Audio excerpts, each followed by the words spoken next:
जद्दोजहद आज़ादी कश्मीर के सरखैर मोहम्मद अफजल गुरू का 12वां यौम शहादत आज इस अज़्म की तजदीद के साथ मनाया जा रहा है कि भारत के नाजायज और गासिबाना कब्जे के खात्मे के लिए लाजवाल कुर्बानियों से मुतज़ायिन तहरीक आज़ादी को हर हाल में इसके मंतकी अंजाम तक पहुँचाया जाएगा।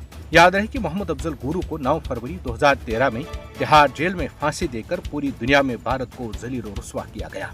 ये फांसी नाम निहाद भारतीय जमहूरियत पर एक सियाह धब्बा है जिसे किसी सूरत धोया नहीं जा सकता। अपने मादरी वतन की गासिब और ब्राह्मण साम्राज्य के पंजे इस्तेदाद से आज़ादी के हुसूल और वकालत करने पर फांसी के फंदे को चूमने वाले मोहम्मद अफजल गुरू मुज़ाहमत की अलामत है। बिलाशुबा मोहम्मद अफजल गुरू जैसे शोहदा ने जद्दोजहद आज़ादी में एक नई रुख फूंकी। यकीनन अफजल गुरू और तहरीक आज़ादी के दीगर शोहदा की कुर्बानियाँ अहले कश्मीर को मुतासिर करती रहेंगी। अफजल गुरू और तमाम शोहदा कश्मीरी अवाम के हकीकी हीरो हैं, जिनकी कुर्बानियों और खून से न सिर्फ वफा बल्कि इन कुर्बानियों के साथ किसी को खिलवाड़ और गद्दारी करने की हरगिज़ इजाज़त नहीं दी जाएगी।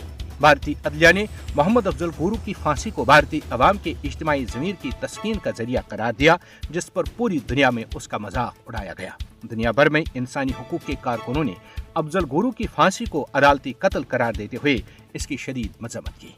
भारतीय दहशतगर्द फौजों ने अपने हक खुद इरादत की जंग लड़ने वाले हजारों कश्मीरियों को शहीद किया है, लेकिन तहरीक आज़ादी आज भी जारी व सारी है। कभी बुरहान वानी ने अहले कश्मीर की जद्दोजहद आज़ादी को अपने खून से सींचा, तो कभी दूध पीती मासूम हिबाजाद ने भारतीय दरिंदों की जानिब से पेलेट के इस्तेमाल के नतीजे में अपनी आंखों की बीनाई तहरीक आज़ादी पर कुर्बान की, तो कभी 5 और 6 फरवरी को वसीम अहमद और मखनदीन संग्राम सोपोर और बलावर कुठवा में बिलतरतीब भारतीय दहशतगर्दी की भीड़ चढ़ गए। हस्ताई मोदी कत्ल गरी के जरिए जद्दोजहद में मसरूफ़ी अमल कश्मीरी अवाम के जज्बे आज़ादी को कुचल नहीं सकता। मकबूजा जम्मू और कश्मीर पर नाजायज और गैर कानूनी भारतीय कब्जे के खिलाफ कुर्बानियां और शहादतें कश्मीरी अवाम की जारी जद्दोजहद का लाजमी वजूद हैं। कश्मीरी अवाम लाखों शोहदा के खून के मुहाफिज की हैसियत से जद्दोजहद आज़ादी को जारी और मंतकी अंजाम तक पहुँचाने के लिए पुरअज़्म है। भारत को कश्मीरी अवाम की आज़ादी की गैर मुतज़लज़ल जद्दोजहद की हकीकत को तस्लीम करना चाहिए।